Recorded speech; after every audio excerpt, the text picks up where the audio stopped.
Spring onion ಉಪ್ಪು ಕರಿ. ನಾನಿವತ್ತು ನೀರುಳ್ಳಿ ಹೂವು ಅಂತಾರಲ್ಲ ಅದನ್ನು ಒಂದು 5 ಕಟ್ ತಂದಿದ್ದೆ.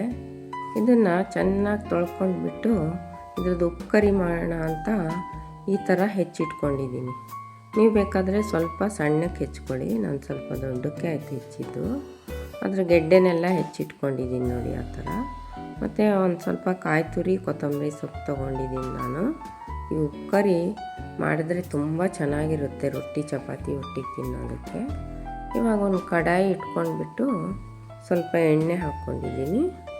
ಸೊ 1 ಸ್ಪೂನ್ ಕಡಲೆಬೇಳೆ, 1 ಸ್ಪೂನ್ ಉದ್ದಿನಬೇಳೆ ಹಾಕ್ಕೋಬೇಕು. ಅದೆಲ್ಲ ಚೆನ್ನಾಗಿ ಕೆಂಪಗಾದ್ಮೇಲೆ ಒಂದು ಅರ್ಧ ಸ್ಪೂನು ಸಾಸಿವೆ ಮಾತ್ರ ಚೆನ್ನಾಗಿ ಚಟ್ಪಟ ಅಂತ ಸಿಡಿಬೇಕು. ಸಿಡಿಯೋ ತನಕ ಹಾಗೇ ಇರಬೇಕು. ಕಡಲೆಬೇಳೆ ಉದ್ದಿನಬೇಳೆ ಎಲ್ಲ ಅದ್ರ ಜೊತೆ ಕೆಂಪಗಾಗಬೇಕು. ಸಿಡಿದ್ಮೇಲೆ ಇದಕ್ಕೆ ಒಂದು ಕಡ್ಡಿ ಕರಿಬೇವು ಹಾಕ್ಕೋಬೇಕು. ಆಮೇಲೆ ಈ ಚೆನ್ನಾಗಿ ತೊಳೆದಿಟ್ಕೊಂಡಿದ್ನಲ್ಲ ನೀರುಳ್ಳಿ ಹೂವೆಲ್ಲ ಅದನ್ನು ಹಾಕಿಬಿಟ್ಟು ಎಣ್ಣೆಲೇ ಸ್ವಲ್ಪ ಬಾಡ್ಸೋಕ್ಕೆ ಬಿಡಬೇಕು. ಈ ಹೂವು ಈ ಸೀಸನಲ್ಲಿ ತುಂಬ ಬರುತ್ತೆ. ಈ ಸೀಸನಲ್ಲಿ ತೊಗೊಂಡು ತಿನ್ನಬೇಕು ನಾವು. ಹೆಲ್ತಿಗೆ ತುಂಬ ಒಳ್ಳೆಯದು.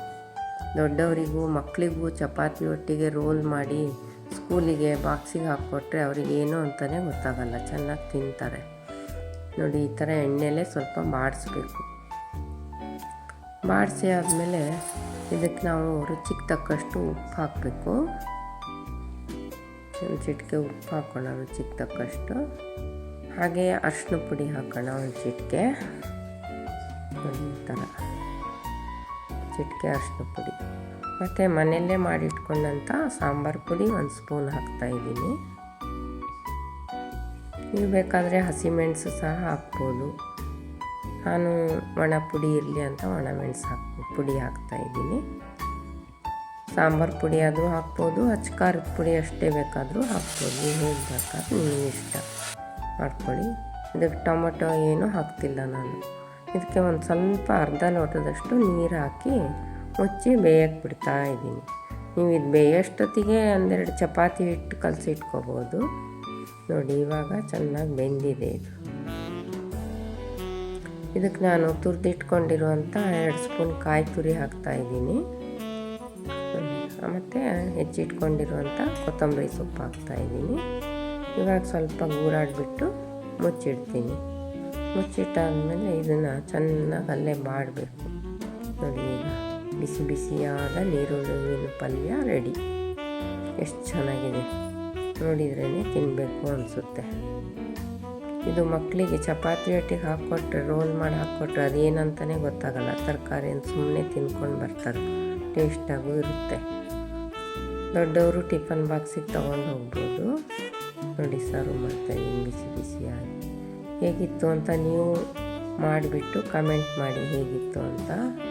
ಚೆನ್ನಾಗಿದ್ದರೆ ಲೈಕ್ ಮಾಡಿ, ನಿಮ್ಮ ಫ್ರೆಂಡ್ಸಿಗೂ ಶೇರ್ ಮಾಡಿ. ನನ್ನ ಚಾನಲ್ ಸಬ್ಸ್ಕ್ರೈಬ್ ಮಾಡಿಲ್ಲ ಅಂದರೆ ಸಬ್ಸ್ಕ್ರೈಬ್ ಮಾಡ್ಕೊಳ್ಳಿ ಫ್ರೆಂಡ್ಸ್. ನಾನಿವತ್ತು ಬೆಳಿಗ್ಗೆ ಜವಳಿಕಾಯಿ ಮತ್ತು ಆಲೂಗೆಡ್ಡೆ ಹಾಕಿ ಪಲ್ಯ ಮಾಡಿ ರೊಟ್ಟಿ ಮಾಡಿದ್ದೆ. ಇದ್ರ ಜೊತೆನೇ ಅದನ್ನು ಸರ್ವ್ ಮಾಡ್ತಾಯಿದ್ದೀನಿ ನೋಡಿ. ಜವಳಿಕಾಯಿ ಪಲ್ಯನೂ ಹಾಕಿದ್ದೆ ವಿಡಿಯೋದಲ್ಲಿ. ಇನ್ನೊಂದು ಸಲ ಬೇಕಾದರೆ ತೋರಿಸ್ತೀನಿ. ರೊಟ್ಟಿ ಜೊತೆ ಇದನ್ನು ಸರ್ವ್ ಮಾಡ್ತಾಯಿದ್ದೀನಿ. ಚಪಾತಿ ಜೊತೆನೂ ತುಂಬ ಚೆನ್ನಾಗಿರುತ್ತೆ.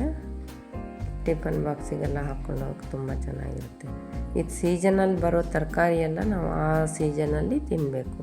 ಹೆಲ್ತಿಗೂ ತುಂಬ ಬೆನಿಫಿಟ್ಸ್ ಇದೆ ಇದರಿಂದ ನೋಡಿ. ಎಷ್ಟು ಚೆನ್ನಾಗಿದೆ.